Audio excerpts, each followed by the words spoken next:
ನಮ್ಮ ಶಾಲೆಯಿಂದ ಪ್ರತಿ ವರ್ಷ ಯಾವ ಮಟ್ಟಿಗೆ ನವೋದಯ ಶಾಲೆಗೆ ಆಯ್ಕೆ ಆಗ್ತಕ್ಕಂಥದ್ದು, ಮೊರಾರ್ಜಿ ದೇಸಾಯಿ ಶಾಲೆಗೆ ಆಯ್ಕೆ ಆಗ್ತಕ್ಕಂಥದ್ದು, ಆದರ್ಶ ಶಾಲೆಗೆ ಆಯ್ಕೆ ಆಗ್ತಕ್ಕಂಥದ್ದು ಪ್ರತಿ ವರ್ಷ ಯಾವ ವರ್ಷವೂ ಕೂಡ ನಿಂತಿಲ್ಲ. ಈ ವರ್ಷವೂ ಕೂಡ ಒಂದು 4-5 ಮಕ್ಕಳು ಆದರ್ಶ ಶಾಲೆಗೆ, 6 ಮೊರಾರ್ಜಿ ಶಾಲೆಗೆ ಆಯ್ಕೆ ಆಗಿದ್ದಾರೆ. ಹಾಗೆ ಪ್ರತಿ ವರ್ಷವೂ ಕೂಡ ಒಂದಲ್ಲ ಒಂದು ವರ್ಷ ನಮಗೆ ನವೋದಯಕ್ಕೂ ಕೂಡ ಹೋಗ್ತಕ್ಕಂಥ ಸಂದರ್ಭಗಳು ತುಂಬ ಇದೆ.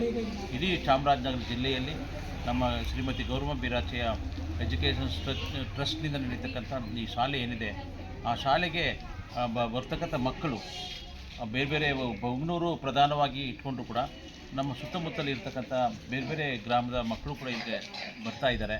ಅದು ಸಂತೋಷದ ಸಂಗತಿ. ಇದು ದೊಡ್ಡ ಗ್ರಾಮ.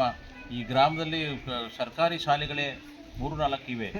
ಅದರ ನಡುವೆಯೂ ಕೂಡ ಒಂದು ಖಾಸಗಿ ಶಾಲೆಯನ್ನು ಈ ಭಾಗದ ಜನರು ಬೆಂಬಲಿಸ್ತಾ ಅವ್ರ ಮಕ್ಕಳನ್ನು ಕಳಿಸ್ತಾ ನಮ್ಮ ಶಾಲೆಯನ್ನು ಮತ್ತಷ್ಟು ಬೆಳವಣಿಗೆಗೆ ಅವಕಾಶ ಮಾಡಿಕೊಡ್ತಾ ಬಂದಿದ್ದಾರೆ. ಹಾಗಾಗಿ ಇಡೀ ಗ್ರಾಮದ ಜನರಿಗೆ, ಇಡೀ ಶಾಲೆಗೆ ಮಕ್ಕಳನ್ನು ಕಳಿಸ್ಕೊಡ್ತಕ್ಕಂಥ ಪೋಷಕರಿಗೆ ಮತ್ತು ನಮ್ಮ ಶಾಲೆ ಒಳಗಡೆ ದುಡಿದಿರ್ತಕ್ಕಂಥ ಎಲ್ಲ ಮಕ್ಕಳಿಗೆ ನಾನು ಧನ್ಯವಾದಗಳನ್ನು ಹೇಳಲಿಕ್ಕೆ ಇಚ್ಛೆಪಡ್ತಾ ಇದ್ದೇನೆ.